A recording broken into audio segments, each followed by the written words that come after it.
Bismillah, alhamdulillah, wa salatu wa salam ala rasulillah, amma ba'd.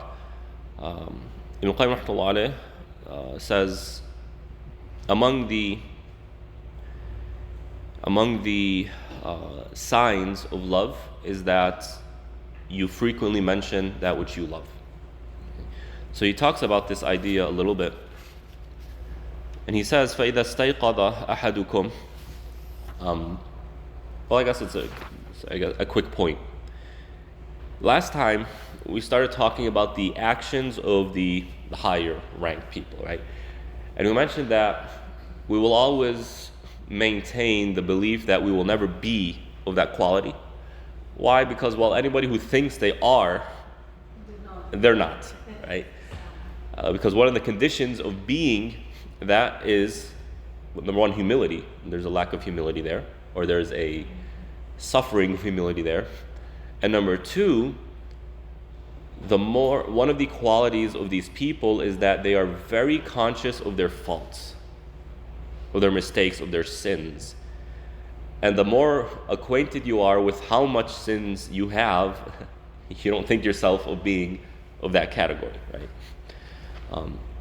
And so, what we said, it's still good to benefit from knowing the behaviors of such a people. Maybe we could do some of it, right, and benefit in that regard. And so one of the things he mentioned is that you'll find and you'll notice that these individuals are very frequently mentioning Allah subhanahu wa ta'ala, to the extent that the first thing they say when they wake up is Alhamdulillah, alladhi ahyani ba'dama amatani. Normally, the first thing we do when we wake up for Fajr, right? That's normally what wakes us up in the beginning of the day. What do? We get in the bathroom. We go inside the bathroom to make wudu, to use the restroom. And we know when you go inside the bathroom, there is a dhikr, that is, Allahumma inni a'udhu bika min al-khubthi wal khaba'ith. Right? When you make wudu, after making wudu is an act of worship. Why are you making wudu? To worship Allah. So that's a type of remembrance. And then there are certain remembrances you can say after making wudu and when you leave. And you see how the beginning of the day of a believer is fully charged with the remembrance of Allah. Right? And you can determine what your heart is really connected to based on how often you remember that thing. What's constantly on your mind. Right? So you find that Islam gives the believer adhkar that they say in all times, in varying times and varying circumstances, that literally if you were to map out every single sunnah of dhikr, all the adhkar, you'll find that literally there's every single moment you could be saying something. Why? Because, well, what is the point of the faith? What is the end goal of the Quran? Is that you develop a relationship with Allah that is based on love. And one of the ways Allah does that is by encouraging you to constantly be remembering Him. Now, does that mean just because you frequently do your adhkar or you consistently do your adhkar that mashallah your heart is top notch in terms of its love for Allah? Not necessarily. But it's still helping you get closer to that. You see what I mean here? Right. The more you remember Allah, the more your heart will be influenced by that remembrance of Allah to love Allah more. To let your heart be more connected, more attached to Allah subhanahu wa ta'ala.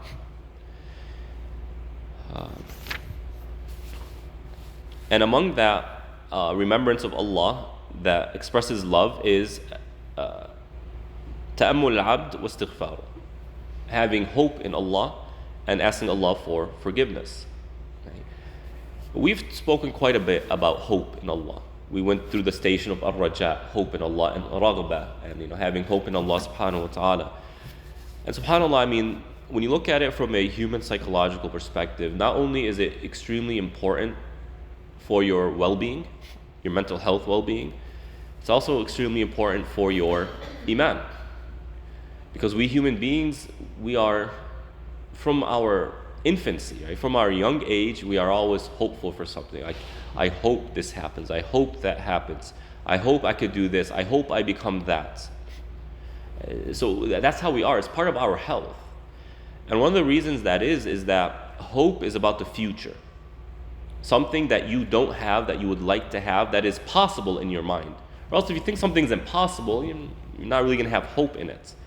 But when you think it's possible, your mind begins to think about the future and put a map. How can I get there? And that person is forward thinking, they're proactively thinking. And what we see in research is that one of the reasons or one of the symptoms of depression is a lack of hope. Anxiety, the same thing, a lack of hope. In fact, there's a type of depression literally called hopelessness depression. And it's as it's titled. The person feels like there's no light at the end of the road. That's it. I'm a hopeless cause. My situation is absolutely hopeless. There's no getting around it. And the person just crashes into a type of depression. So we see, even from psychology, that hope is a very important part of human well-being. And it's a very important part of spiritual well-being. Right? Why?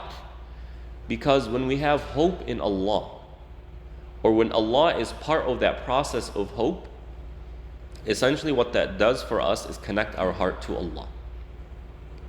And when you see Allah fulfilling your hopes, what does that do to your love for Allah? It increases it. Just like when you see that somebody has been an instrumental part of reaching your hopes, reaching your goals. Thank you. Reaching your goals. How much love are you going to have for that person? I don't know why the lights went out. How much love are you going to have for them? A tremendous amount, right? So, hope in Allah is one of the foundational elements of our relationship with Allah that is directly tied to love. We spoke about that more in depth in Madarij Salikin, so you can go ahead and review that, the station of hope. Okay. And istighfar as well. Asking Allah for forgiveness. Now, we today, based on how people view the world and view themselves, istighfar has become unbalanced. Right? When I say do istighfar, what comes to your mind? Why am I telling you to do this? Person's most likely going to think, I'm telling you to do that because you are sinful. Right? And you need to atone for those sins. And if you don't, then there's potential consequences. That's how we see it today. Why? Because we were raised that way. We were raised on the fear element. Fear your parents. Fear the government. Fear this. Fear that. You have to be afraid of poverty, afraid of all of this. And no doubt, that's not untrue. That's not unmerited. But it's unbalanced. You're not supposed to live life simply fearing everything. There needs to be another side to that. And that is the ta'ammul part, the raja part. So Ibn Qayyim rahmatullah is mentioning the hope you have in Allah and the istighfar, or the fear you have of Allah subhanahu wa ta'ala. When you do istighfar, well, let me ask you, why do you do istighfar?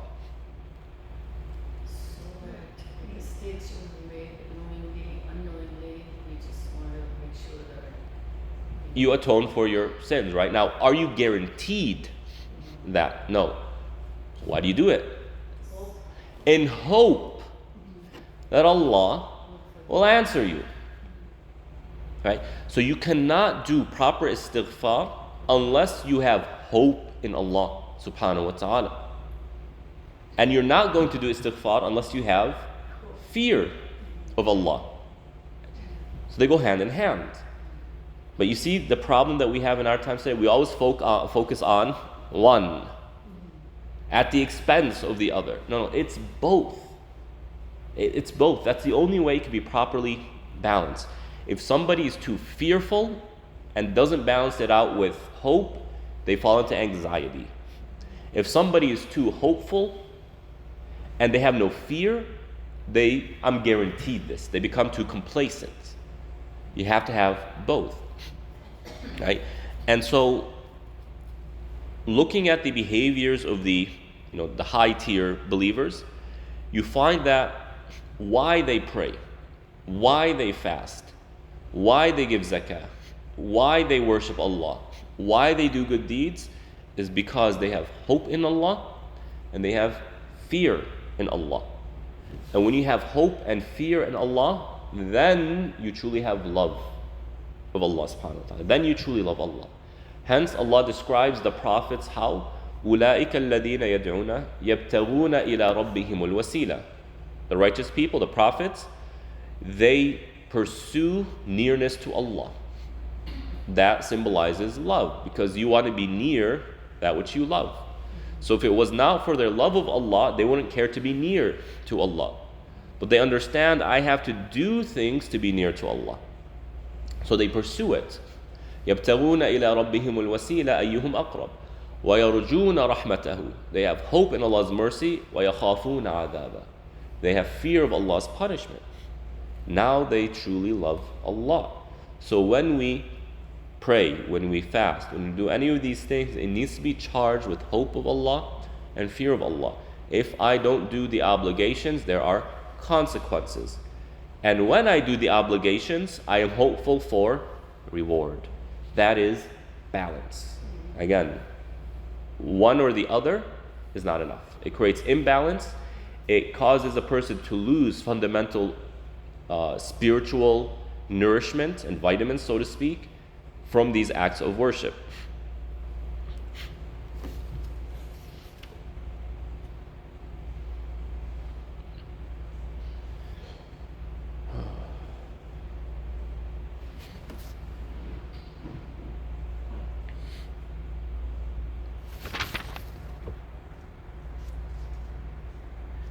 And then again, Ibn Qayyim continues to go on over their practices, and I don't want to go over that because I think it's pretty accessible to us.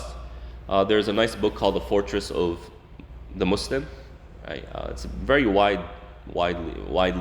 A lot of people have this book. It's a very small book. It's just a book of dua and adhkar for every occasion.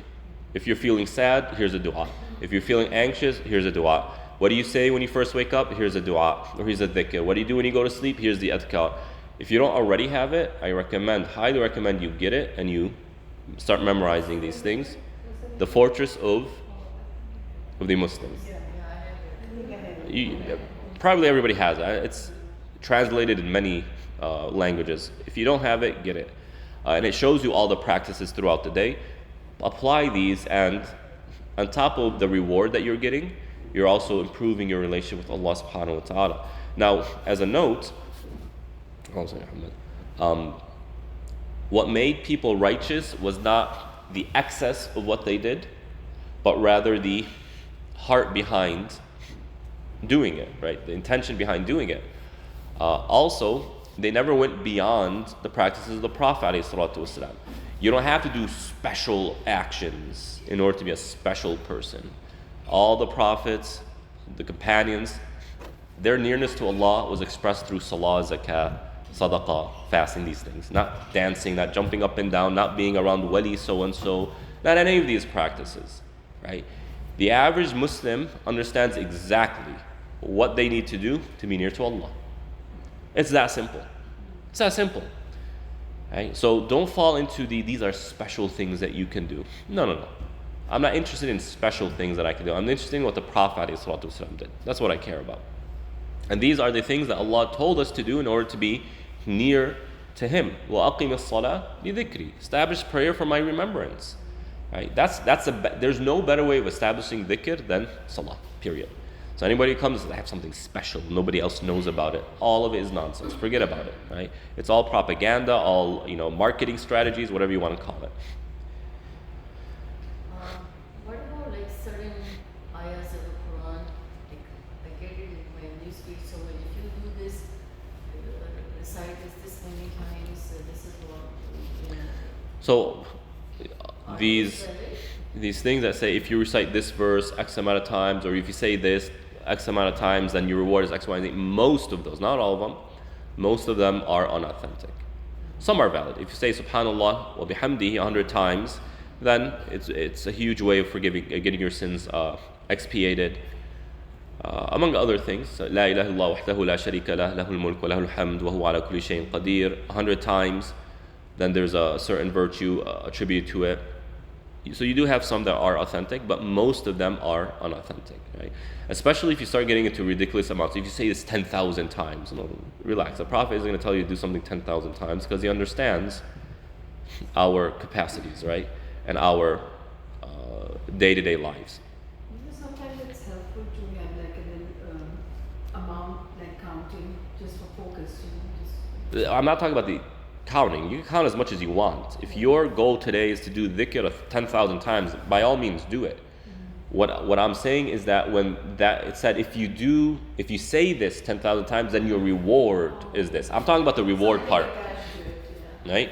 And saying that the Prophet ﷺ said this or that it's part of the Sharia. No, that's not true. Most of the time, it's unauthentic. All right. Now, the next element of being part of this, part of the righteous people is that it requires knowledge. Right? Knowledge is highly emphasized in Islam, and Islam is a religion of knowledge. And Allah praises the people of knowledge. And so, if we want to truly elevate our righteousness, then it does require an amount of knowledge. And the scholars, especially the righteous scholars like Imam Malik, Imam Shafi, among others, have very bluntly put this, that, I think it was Imam Malik, rahimahullah ta'ala, or someone during that time who was asked, if you have 1 hour left to live, how would you occupy your time? And he said, I would seek knowledge. Right? That's the last thing I would do. For the last hour of my life, I'd seek knowledge. And so the questioner was quite surprised, right? Because, what's the point? Isn't the point of knowledge to convey that knowledge? To actually apply it? So why would I spend my time learning something when the point of knowledge is to actually apply it?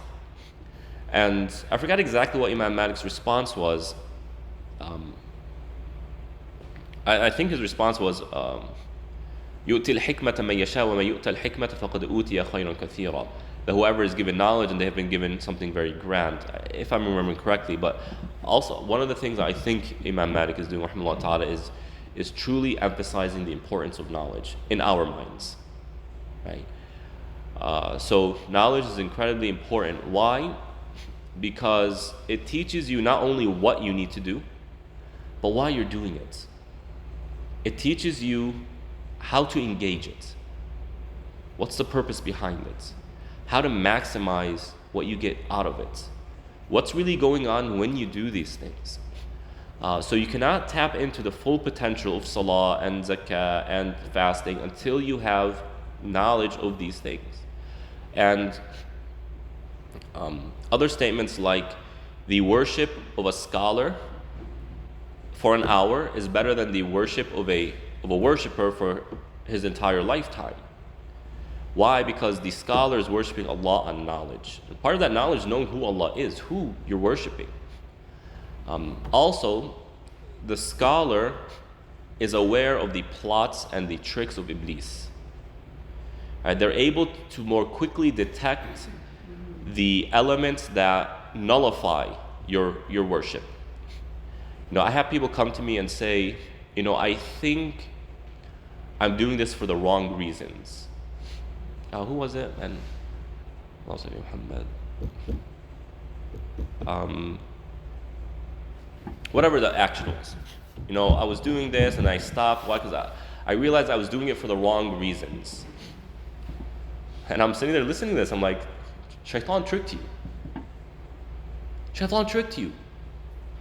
Okay, you're doing it for the wrong reasons. Is what you're doing wrong?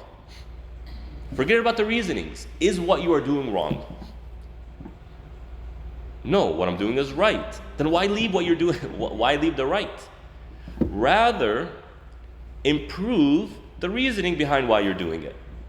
Tackle with that. So it's a trick of the shaitan. Oh, man, why do you even bother going to these lectures? You're not learning anything anyways, right? Forget about that. Is it the right decision to come here? Forget about how much you're getting out of it. Is it still the right decision? Of course. Why? Because even if you're not benefiting much, even if your aspirations in life is not knowledge driven, isn't there still reward for you being here? Yeah, of course. Right? The Prophet ﷺ talks about, I think he was giving a talk, and then you had somebody come and join. And another person joined because they were too embarrassed to leave, like they're too shy to leave. although they didn't want to be there. And a person who kind of just passed by. Right? They said, Ya Rasulullah, what about that person? The one who came and they were just shy to leave. And the Prophet, one of the things he mentions is, even so, they're still benefiting from the barakah of this setting, right? So the shaitan plays tricks. And he come with things like, oh, you're really not doing this for the right reason. Or sometimes he comes and says, you need to be doing more. You just pray 5 times a day? No, you need to be doing more. More. He keeps stacking these things on you until you just can't take it anymore and everything falls. So the scholar is aware of these tricks. And he's able to navigate that. Whereas the abid, the worshipper, does not know that because they didn't spend time learning about it. Right? So if you want, we should want to, but part of pursuing that which is higher in spirituality is to make sure that we have knowledge of what we are doing. Plus, when you are knowledgeable of what you do, you have the knowledge, you have more conviction. How many times did your kids ask you, why do we do this? Right? Does the Quran really say this? And the parents get all, oh my God, my child's going to disbelieve. Why is he challenging this stuff? And the child's just curious. I just want to see where it says it. Right? So for the parents out there, especially if you have younger kids, when you read the Quran or you're doing something religious, your child is sitting there, it's like, oh, you know what verses I just read? You know what Allah says here? Because it puts in the child's mind that we're praying because, the Quran tells us to. We're fasting because the Quran tells us to. We're behaving this way because the Quran tells us to. It's not random. We're not just making it up. It's not culture. It's here. And even show them, right? This is the verse right here. Even if they don't understand it. Now there's an image in their mind. Okay, it's there. Right? So all this comes with knowledge.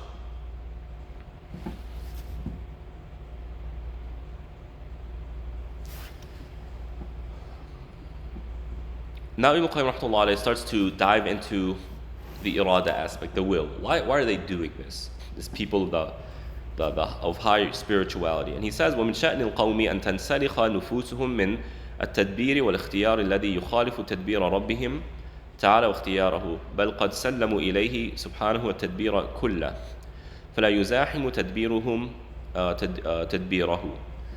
Now he says here, one of the key elements of this high level that really seems foreign to us, right?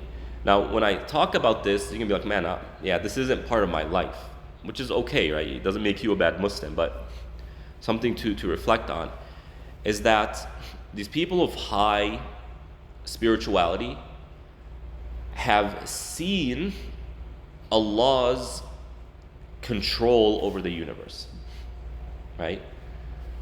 They see how what goes on around them is Allah's will, let's put it that way. And this begs a lot of theological questions, some of which we've gone over way back when we did Aqidah Tahawiyya, but just bear with me here. That, in other words, you are in control of very little in your life. Right? You're in control of very little. And the example I give, if you jump, it's always going to happen. Every time you jump, what are you guaranteed is going to happen? You're going to come back down, right? Who made you come back down? Well, the one who created gravity, right? So you have the ability to jump. You have the freedom to do that. When you jump because you chose. Yes, Allah gave you the ability to choose. But the environment you are in will always make you come down. So every time you jump, what is Allah telling you? You're coming back down. To know, so that you know you only have control, Allah has given you control of a little bit in your life. For the believer, that brings them perspective and it brings them peace. As for the peace aspect, well, who would I want to do that for me other than Allah? I trust Allah. what I've seen in my life, Allah has been there for me. Allah has taken care of me. When I call upon Him, He helps me. Sometimes that's sooner, sometimes that's later, right? The idea here is for the believer who has built their Iman in a healthy way, they feel very comfortable with Allah. And that means Allah's choices for me. I'm very comfortable with that. And so the more I see that Allah is in control of the universe, the more comfort that brings me. Right? And essentially what ends up happening is the following. Now, most people walk around life seeing the variables around them and saying, okay, well, how do I deal with this? Right? What do I need to do to get to where I want to? Right? And so they walk about life thinking that the variables are secondary to what they want to do. I want something, and then there are variables I just have to deal with. That's how most people live. That's how we live. Does that make sense? I want to go to Trader Joe's and buy some things. Okay, I want to do that. Well, Trader Joe's is a little bit, I can't walk. So I'm going to go ahead and use my car. Okay, my car needs some gas. I'm going to go ahead and fill it. You're dealing with the variables in order to get there. Right? For the highly righteous people who have internalized this reality that Allah is in control, they kind of flip the equation. I am in a certain case Allah has put me in. I have to ask the question, what do I need to do in this? Do you see the difference here? I don't know if I'm explaining this clearly. You see the difference? For most of us, I have something in mind that I want to do. This thing around me are just things I have to, they're in the way, right? I have to just deal with them. For the highly righteous, this over here is Allah sending them a message of what you need to do. What you need to do. Let me give you an example. So we have the LGBT stuff, right?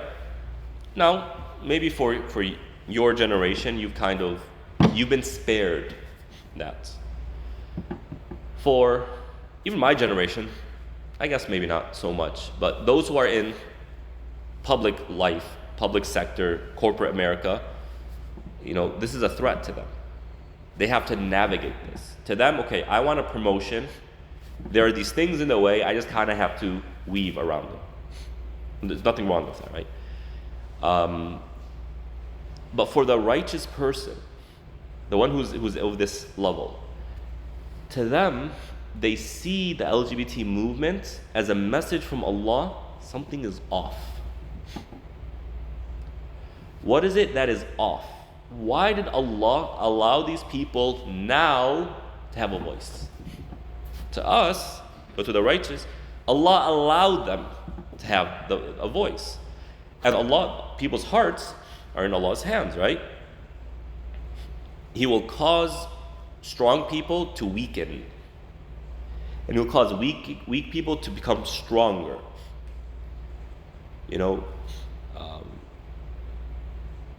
Hopefully this isn't offensive in any way, but this is the reality.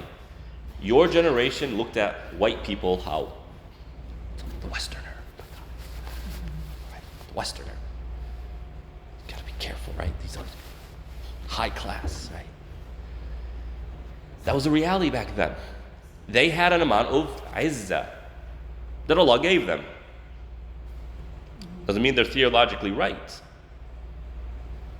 Now, young generation, the white person is made to seem like the enemy always. You're evil people. This is the narrative that's being pushed, and it's a wrong narrative, by the way. I don't support it at all.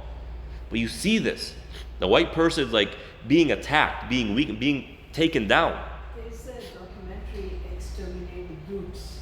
Oh, what is it? Exterminate the Brutes. The broods? The Brutes. Brutes. B-R-U-T-S, yeah, Brutes. Mm. It's exactly what you're saying, like how it's a 4-part documentary, and it's like think it's a Max or something, I don't know, it's but I've seen 3 parts, but it's exactly what you're saying, like, you know, how the white people have done what they have done to brown and other racial, this is like a, Right. exactly. Now, we could discuss the politics, the that's all relevant.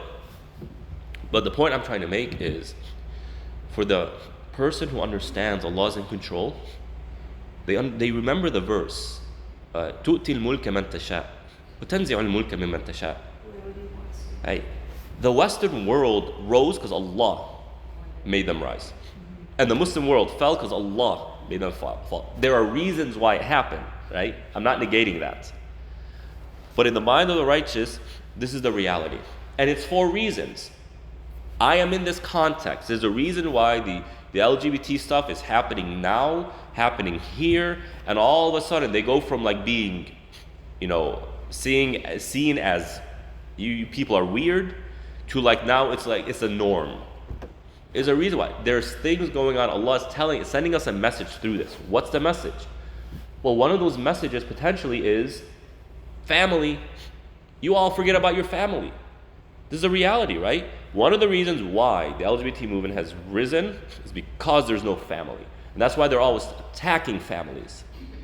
Because families prevent their kids from adopting these bizarre behaviors, these unhealthy behaviors, right? So the point I'm making is that the righteous people, they understand that Allah is in control. And they end up fitting they end up fitting their choices based on what they're understanding from what Allah is doing. Right? Does that make sense? Now, please, hold on. I just want to finish the point. Don't misunderstand me. This is very complex. All I'm saying is, if you want to develop your Iman, one of the things that is going to happen, what you're going to need to do, is you're going to need to learn to see what Allah wants from you, and then do based on what Allah wants. Instead of, this is what I want, I just got to make sure that there's no haram in between, which is how most people live, right? Again, this is very complex. I don't know if I was able to kind of get the point across clearly. Go ahead. I'm sorry to interrupt you. Your examples about the color of people who's higher, and I think that is people's choice that they give each other status socially. It has nothing to do with knowledge or wisdom. To me, that's what I understood. Maybe please do correct me. Those are the statuses that people give each other, that the white or Again, I'm not denying. and all that. I'm not Absolutely, to me.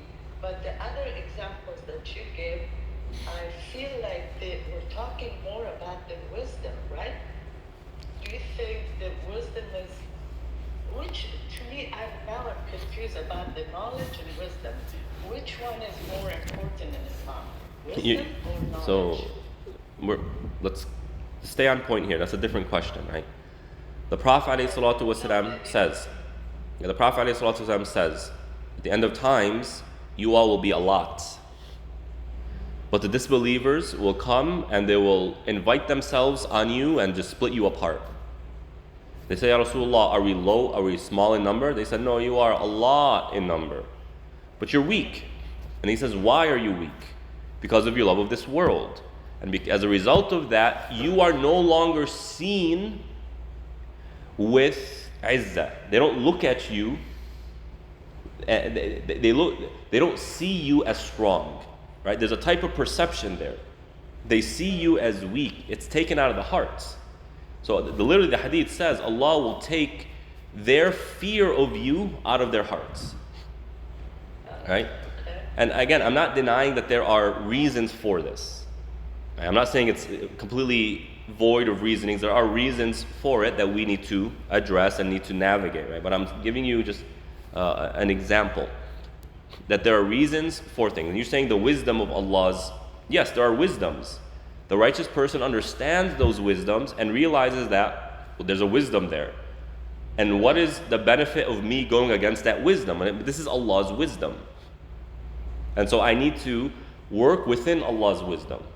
So what they do is they learn to appreciate Allah's wisdom and how that informs their decisions today. Okay? And again, I don't mean to give anything derogatory. It's not what I'm trying to say. I'm just giving practical examples that might be we've seen. Yeah, I get a little bit sensitive whenever the issue of the color comes out because I think it has, I don't give any status to anyone over anyone else as far as the color goes. That's what we should be doing, right? As people are doing this to each other, they give one group status, higher status, other group. That has nothing to do with knowledge and all these things. That's to me and generation. It has nothing to do with generation. Fine, right? Because I see these now today too. Fine, right? We're not denying this. But coal has been around forever. Coal has been around forever. Petroleum has been around forever. Literally in the classical books of fiqh, they talk about petroleum. It was there. It just so happened that at a specific time, in a specific place, they all of a sudden realized, hey, we can convert coal into power. And as a result of that, they completely changed the world. Allah could have made that any other place in the world. He made it the West at a particular time. It begs the question, why? This is what I'm asking the question, right? So you see how Allah wanted the West to rise for whatever reasons. We could say the Muslims were doing poor. That's not what I'm talking about. I'm just saying there is clearly Allah's irada in all that's going on. The righteous people are able, because of their knowledge of Allah and their ilm of what's going on in the world and how to see Allah's irada, His will in the world around them, to them they feel like they are in Allah's home. And now my job is to simply navigate the messages Allah is sending me. And again, don't get paranoid. Don't say, oh, Allah spoke to me. That's not what I'm saying, right? There's a correct way of doing this and there's an incorrect way of doing this, right? So I just want to be very clear here because I'm not trying to be controversial in any way. Okay? Yes. Thanks. Right. Now, perhaps a clearer example of all of this is Allah's qada and qadar. Something happens to you, right? Something happens to a Muslim that is discomforting to them. They lose a job. Now, in a Muslim's mind, why did that happen? Because Allah's qadar made it happen, for whatever reasons, whatever the wisdoms are. I'm not talking the wisdoms now. It happened because that is Allah's will, right? Now, you can react to that negatively, or you can understand that Allah's qadar is always infused with His wisdom and His knowledge, and that Allah's choice is always better. If you want to get higher in righteousness, this needs to become a part of your life. Things happen for a reason, for a wisdom. Maybe that reason was because I sinned, and Allah is now disciplining me. Maybe that reason is Allah wants something better for me. Maybe that reason is Allah is protecting me from whatever it is. Right here, the point isn't the reason as to why it could happen, but rather the reaction. Are you going to see this as an inconvenience in life and now I have to go about looking for another job? Or are you going to see it as that Allah is putting something on me and I just need to work within Allah's qadar? I prefer Allah's will over my own. I prefer Allah's choices over my own. Right? So, والمقصود أن من شأن القوم ترك الاهتمام بالتدبير والاختيار. Now, how does this truly benefit us? Is that we no longer stress ourselves out over the planning, but rather over the planning and the choices we have to make. But rather, what do I need to do now to please Allah? If a person gets fired, what do they start doing? Where is all their focus? right? To find a job. This is the mindset. Is there anything haram about that? Absolutely not. Am I telling people don't go look for another job? Absolutely not. But there's a difference between now all my energy and mind is focused on finding a job and making a choice over where I need to go, versus what does Allah want me to do in this situation? Now, the person who's asking the question, what does Allah want me to do in this situation? Are they going to go look for a job? Absolutely. There's a difference between I got to take care of myself and therefore I'm looking for a job, versus Allah wants me to look for a job and therefore I'm looking for a job. It's a very small difference, but it makes all the difference. Because if I feel I'm responsible for this, that is stressful. If I feel I just have to fulfill my responsibility in front of Allah, the rest is in the hands of Allah, it's a lot less stressful, right? Muslims aren't immune to pain.